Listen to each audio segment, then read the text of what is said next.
Talk some college football, and it's about damn time. 7:30 kickoff Saturday. Aztecs taking off against the UNLV Rebels. They visit Dignity Health Sports Park up in Carson and walking the sidelines or in the booth. Actually, I don't know what your preference is, Coach, but Kurt Mattix, the new defensive coordinator, will be there as well. So where do you call your games? Are you a sideline guy or are you a booth guy? I'm definitely a booth guy.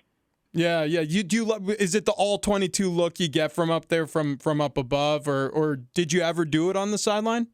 I've actually never called a game from the sideline. It is definitely the all 22.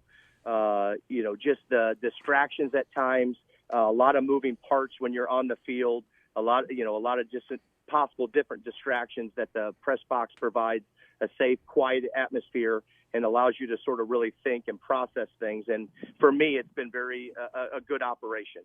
Coach, take us through the fact that you're returning so much on defense. I mean, I don't need to tell you the names, but, for our listeners, there's so many guys. Tariq Thompson, Darren Hall, Cameron Thomas, Dwayne Johnson, who was just named a captain for your football team here in 2020. And I'm missing guys, obviously. But having this level of talent back, what does it mean for you as a coordinator in terms of calling the defense? Well, the best part about having as many people back is just the fact that their understanding of what's going on, their understanding of how the practice operates during game week, the culture, the expectations, the standard of play of our defense. That's, to me, the best thing or the best part of having as many returners as that we have back. Coach, you have a history with Brady Hoke. Obviously, it was a good history because he was anxious to get you on his staff here at Sdsu State. Give us a little background, and I always think this is so, essential when you have a head coach, coordinators all on the same page. But talk about philosophies and how you and Brady Hoke found common ground.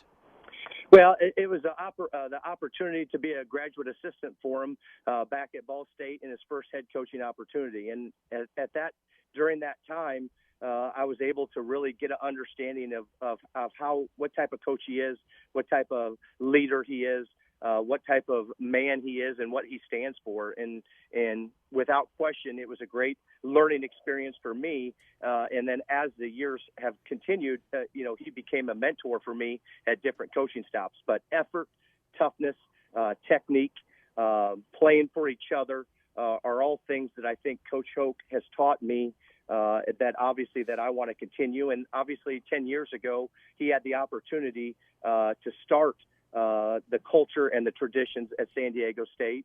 And, I came out here and had an opportunity to visit with him for back-to-back years when he was the head coach. And it was the same thing that, during the time that I was at Ball State.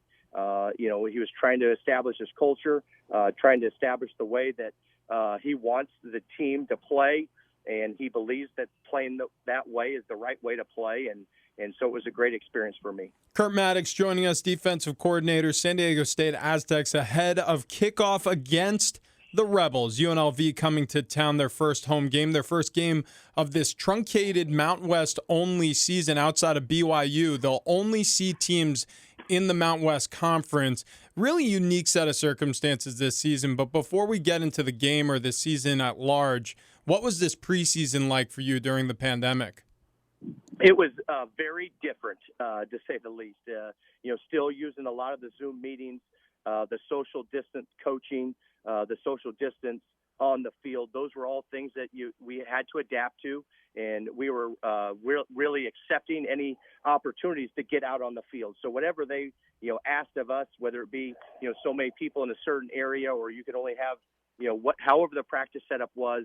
Our athletic department and Pat, our athletic trainer, they developed a great plan for us and allowed us to continue to move on into each level. Our administration with our school did a great job of providing a plan for us, and we adhered to that. And each day was a little bit more, and finally we're into game week. But it was just still meeting in Zooms, and practice was just structurally just a little bit different. But that's the new way that we're doing it, and we've become accustomed to that right now. Yeah, we were talking about when you're a coordinator, you want to put your own stamp on things. What are some of the potential wrinkles we could see in this defense that perhaps you have in mind based already on what you see in the personnel?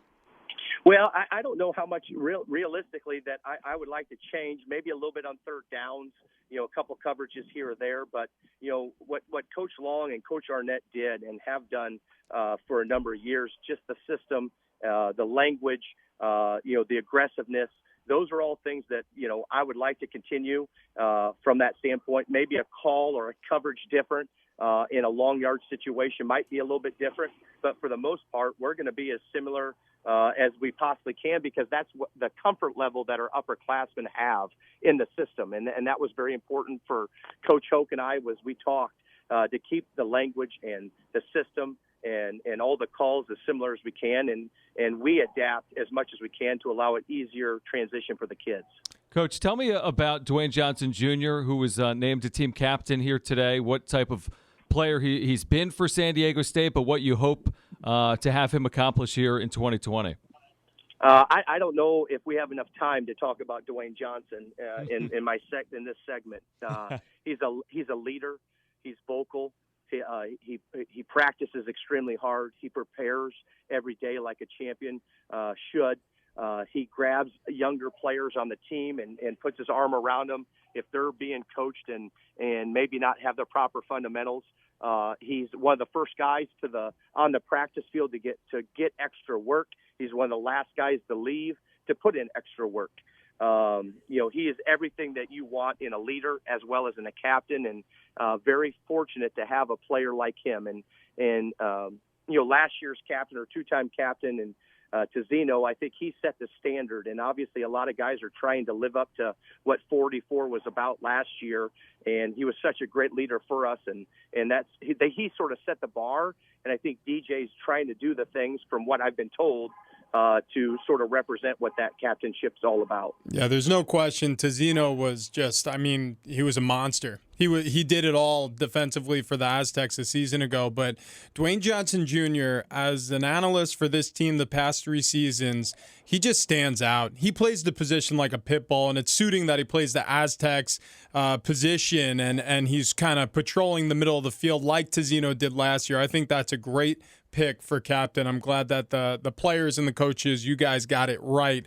Hey, let's get to the UNLV running Rebels here. Not really running, but they're certainly running into trouble with you guys, in my opinion. I think you are a well-coached team over the years, and I know that tradition continues with this staff as well. And this is, as we mentioned, a veteran group for you guys, returning a lot of your starters. However, there's a lot of new. There's a lot of new with you guys, but there's a lot of new that you're facing.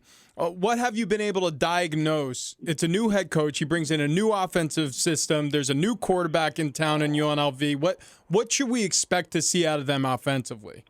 To be honest with you, that's a great question, because we've studied Oregon this offseason, and when we found out UNLV was our first game on the schedule, but studied Oregon, we studied Baylor. Trying to get the combination of both those. What teams are they similar? What type of pass concepts? You talked about the transfer quarterback from TCU. He sort of fits Baylor's offense with a running quarterback. And, UNLV's quarterback, the two that they have currently on the roster, they sort of fit, what Herbert did at Oregon a little bit more. So, ourselves, we're trying to evaluate them as much as we can. We tried to study UNLV's personnel and see who was returning and what type of talent and scheme, how they would fit into those two puzzles that Baylor presents / Oregon presents. But the biggest thing that we feel that UNLV presents is explosiveness. They have the conference leading running back returning in Williams. The ball in his hand, he does some really special things, and obviously they're going to have a good signal caller that's going to put the ball in the hands of some fast, big receivers. And Collins, number 9. He's able to get the ball in some short screens and get the ball maybe in some fly sweeps and try to stress the defense as much as they can. Kurt Mattix is joining us, the Aztecs defensive coordinator. It all gets started Saturday against UNLV. Cannot wait for that. Coach, one thing Brady Hoke, and obviously is a huge fan of yours, talked about that as tough as you are, you're a players coach, but at the same time, you're going to hold players accountable. Just the whole mentality of these college players right now. I mean, I'm sure they're anxious to get out on the field, but there are some other things happening in the world right now. Is it going to be challenging to keep the focus when we could have players testing positive? There's so many outside factors that we've seen across the landscape of college football so far this season. Holding their attention, could it be a little more challenging than usual? That's a great question, and my response to you would be, we talk to our kids all the time about trying to control the controllables. What we can control is our effort, our toughness, our mindset when we come to the football building, how hard we work, and so those are the things that we can control. We can't control who unfortunately might get caught with COVID or who maybe is contact traced after an individual gets contacted with that. And then the mentality that Coach Hoke has always had in every program that have had opportunity to work with him is the next man up. So whoever might be, down or out, the next man up mentality has to be there for every position, every side of the ball. So, in a way, we try not to discuss those factors and put those, maybe negative thoughts in their head and talk about a positive way to attack each and every day so that, we have the opportunity to do the best we can and represent, San Diego State the best we can. But be honest with me, Coach. Are you going to get much sleep on Friday night before an opener, at a new stop here at San Diego State? To be honest with you, I haven't slept much this whole week. So game week itself has been not any more challenging, but just the nerves, the excitement, the expectations. And again, it's something special to be at a program that has such a great following, that has, a fan club named after them. That has such a rich tradition that San Diego State football has. And so I'm excited more than anything just to be a part of this program. And there's no question it will be a short night and an early morning. We can't wait. We cannot wait. I mean that with every inch of my heart. It's going to be great to see live sports. Excited to see you in the booth next door. I'll be stopping by to say hello from a safe distance, obviously. But congratulations. Good luck. Again, it's San Diego State taking on UNLV Saturday, 7:30 kickoff up there in Carson. You'll hear it right here on Extra 1360. And, Coach, we appreciate it. Thank you so much for your time, and have a great night, guys.